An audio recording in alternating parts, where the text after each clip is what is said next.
There is a moment in certain lives, not all, but certain ones, where everything falls away.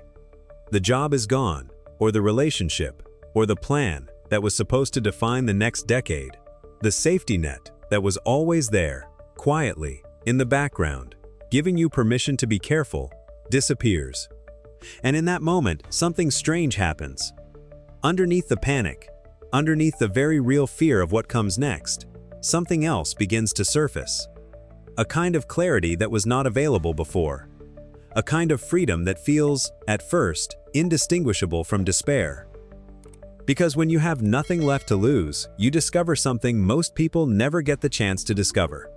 You discover what you actually wanted to do, once the fear of losing what you had stopped controlling every decision. Friedrich Nietzsche understood this paradox more completely than almost any philosopher who came before or after him. He lived most of his life with nothing to lose, no stable career, no lasting health, no wide circle of recognition while he was alive to receive it. And from that position, the position everyone fears, the position everyone tries desperately to avoid, he wrote some of the most powerful philosophy in human history. Today we explore why having nothing to lose is not a tragedy. It is, in a very specific and almost unbearable sense, a kind of liberation. Stay until the end, because the final lesson reveals exactly how to access this power without having to lose everything first. 1. Most of your fear was never really fear of failure. It was fear of loss. This distinction changes everything once you see it. Fear of failure suggests you are afraid of not succeeding at something, but that's rarely the actual mechanism. What most people fear is losing something they already have. The respect of their colleagues if the bold idea doesn't work.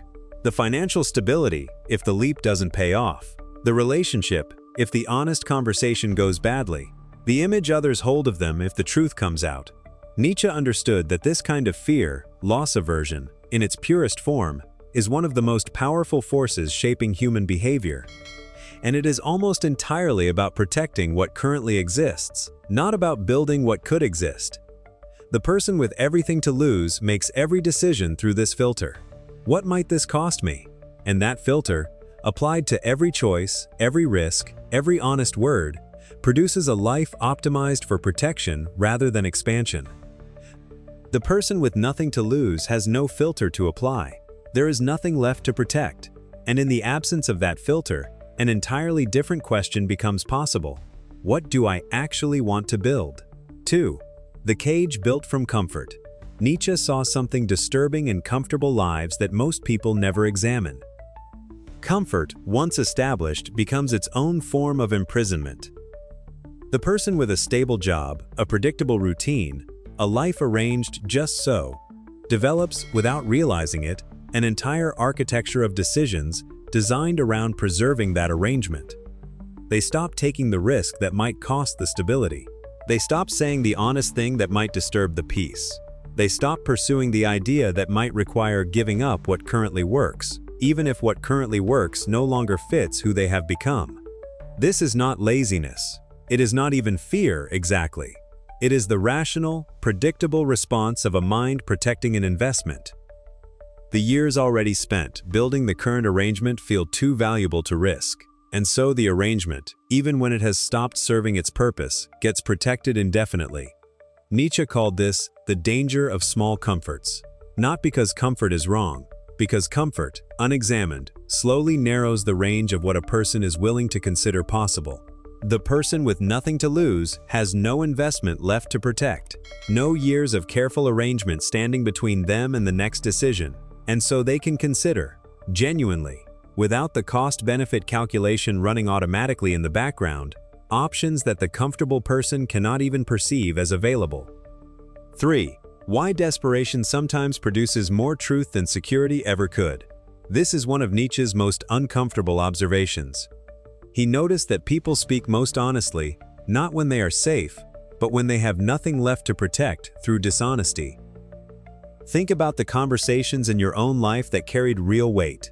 Were they the polite, careful exchanges between people maintaining a comfortable status quo? Or were they the moments when someone had already lost what they were afraid of losing, and so finally said the thing they had been avoiding for years? There is a specific kind of truth that only becomes available once the cost of speaking it has already been paid in advance. The person who still has something to lose calculates every word. The person who has already lost it has nothing left to calculate. And this is precisely why some of the most important conversations, the most important art, the most important philosophy in human history has come from people in exactly this position. Not from comfort, from the other side of comfort, from the place where pretending no longer serves any purpose. Nietzsche's own writing, raw, uncompromising, unconcerned with whether it would be well received, came from a man who had already lost his health, his academic position, and most of his social standing. He was not protecting anything, and so he could finally write what was actually true. 4. The terrifying gift of rock bottom. Most people who have experienced genuine collapse, financial, relational, professional, total, describe something paradoxical afterward. Beneath the very real suffering, there was an unexpected clarity. This is not romanticizing pain. The pain is real, and Nietzsche never asked anyone to pretend otherwise. But there is a specific psychological mechanism worth understanding here. When everything you were protecting is already gone, the energy that was being spent on protection becomes suddenly, shockingly available for something else. The anxiety about what might happen, gone, because it already happened. The careful management of appearances, pointless, because there's nothing left to manage. The constant low-level calculation of risk versus reward, irrelevant, because there's no longer anything left to risk. What remains, once the noise of protection falls away, is something startlingly direct. What do you actually want? Not what you're supposed to want, not what would look good, not what would preserve what you had.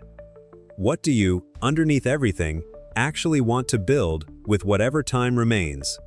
Nietzsche believed that this question, accessible most easily after collapse, but accessible at any time to those willing to ask it honestly, is the most important question a human being can face. And most people never face it, because most people never lose enough to be forced into asking it. 5. The freedom of being underestimated. There is a specific advantage available only to people who have nothing left to lose, and it is rarely discussed. Nobody is watching closely. When you have status, position, a reputation to maintain, every move is observed, judged, weighed against expectations. This creates enormous pressure to perform consistently, to avoid embarrassment, to protect the existing perception others hold of you. When you have already lost everything, when expectations of you have already collapsed to nearly nothing, a strange freedom opens up. You can experiment without consequence because there is no reputation left to damage. You can fail loudly because failure was already assumed. You can attempt something absurd, something ambitious, something that would have been mocked if you'd tried it from a position of visible success, because nobody is paying close enough attention to mock it. Nietzsche understood that being underestimated is, paradoxically, one of the most powerful positions a person can occupy. Because the energy others would spend resisting you, criticizing you, attempting to diminish you, never activates. Nobody resists someone they've already dismissed. And in that unwatched space, real transformation becomes possible, quietly, without interference, until, eventually, the results become too undeniable to keep ignoring. 6. The specific danger of having too much to lose. This is the inversion most people never consider. We are taught to view security as purely positive. More savings, more status, more stability. Always better, always safer. Nietzsche would ask a more dangerous question.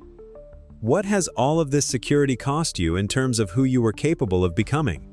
Because every layer of security you accumulate is also a layer of constraint. Every relationship that depends on you staying the same is also a wall around your transformation. Every achievement that defines your identity is also a cage that identity must now be protected inside of. The person with significant status faces a unique trap. They cannot easily pursue the thing that might fail, because failure now carries the visible weight of disappointing everyone who has come to expect their success. They cannot easily change direction, because the current direction is now tied to their entire identity. They cannot easily say the honest, disruptive thing, Because too many people now depend on the comfortable version of them remaining exactly as it is. This is not an argument for recklessness, it is an argument for awareness. Every accumulation has a cost, and the cost is almost always paid in flexibility, in honesty, in the capacity to become someone different than who you currently are. 7. How to access this power without losing everything first. This is the practical heart of the lesson. Because most people listening to this do not want to wait for collapse to access the clarity collapse provides. So how do you deliberately create the psychological condition of having nothing to lose without actually losing everything? Nietzsche's answer, distilled into practice, comes down to 6 specific shifts. First, separate your identity from your current circumstances. You are not your job title, not your relationship status, not your bank account, not the version of success you currently occupy. These are circumstances. They can change without you ceasing to exist. The person who has fused their identity to their circumstances has everything to lose. The person who has kept identity and circumstance separate can lose the circumstance and remain entirely intact. Second, practice small losses deliberately. Say the honest thing in a low-stakes conversation. Even though it's uncomfortable, take the small risk that might not pay off. Build a tolerance for loss in situations where the cost is survivable, so that the muscle exists when the stakes are higher. Third, calculate what you would actually do if the worst happened. Most fear of loss is abstract. Specific planning destroys abstraction. If you lost the job, what would you actually do? Walk through it completely. You will almost always find that the worst case is survivable in a way the anxious mind never allows you to fully see. Fourth, stop performing for people whose opinion doesn't actually matter to your life. Most of what people protect is not real stakes. It is the imagined judgment of people whose opinion has no actual bearing on their future. Identify these people specifically and stop calculating around them. Fifth, build something that exists independent of external validation, a practice, a skill, a body of work. Something you do because it matters to you, regardless of whether anyone notices. This becomes a source of identity that cannot be threatened by loss of status, because it was never dependent on status in the first place. Sixth, remember regularly that everyone loses everything eventually. This sounds bleak. It is in fact liberating. Every position, every relationship, every accumulation of status will eventually end, through change, through circumstance, through the simple passage of time. The person who has made peace with this in advance is not waiting for permission to act freely. They already have it. 8. What Nietzsche actually built from nothing. His health failed him for most of his adult life. His academic career collapsed early, leaving him without institutional support or income. His most important books, when published, sold almost nothing, and were largely ignored or ridiculed. He spent his final productive years isolated, often in pain, supported by a small inheritance and the occasional kindness of friends. By every external measure available during his lifetime, Nietzsche had almost nothing left to lose. And from that position, not despite it, but partly because of it, he produced a body of philosophical work that would eventually reshape how millions of people understand power, morality, identity, and meaning. He did not write to protect a reputation. He had none left to protect. He did not soften his ideas to maintain academic standing. He had no standing left to maintain. He wrote, finally, only what he believed to be true. And the truth, written without the filter of protection, outlasted every comfortable, careful, status-protecting work published by his more secure contemporaries. This is not a coincidence. It is the direct result of the specific freedom that having nothing to lose makes available. 9. The final truth. Nietzsche wrote that one must have chaos within oneself to give birth to a dancing star. Most people read this as poetry. It is, in fact, a precise psychological observation. The dancing star, the thing of genuine, undeniable value that a person eventually creates, is rarely born from comfort. It is born from the chaos of having been stripped of the things that made comfort possible. Not because suffering is virtuous, but because suffering, when it removes what you were protecting, also removes the only thing that was standing between you and complete honesty about what you actually want to build. If you currently have nothing to lose, If circumstances have already taken from you what you spent years protecting, this is not the end of your story. It is the specific, terrifying, liberating beginning of the only part of your story that was ever going to be entirely yours. Use it. Build something true with it. Before the comfort returns and the protection instinct reactivates, and the honest clarity you have right now becomes, once again, something you have to fight to access. This window will not stay open forever. Walk through it now. If this video reached you, if you recognized something in it that you have lived or are living right now, that recognition is not despair. It is information about exactly what is available to you in this specific moment that will not always be this available. If you want more content on the philosophy of Friedrich Nietzsche, psychology of power, resilience, identity, and the invisible mechanics of human freedom, subscribe now, because the people with nothing to lose are often, eventually, the ones who build everything.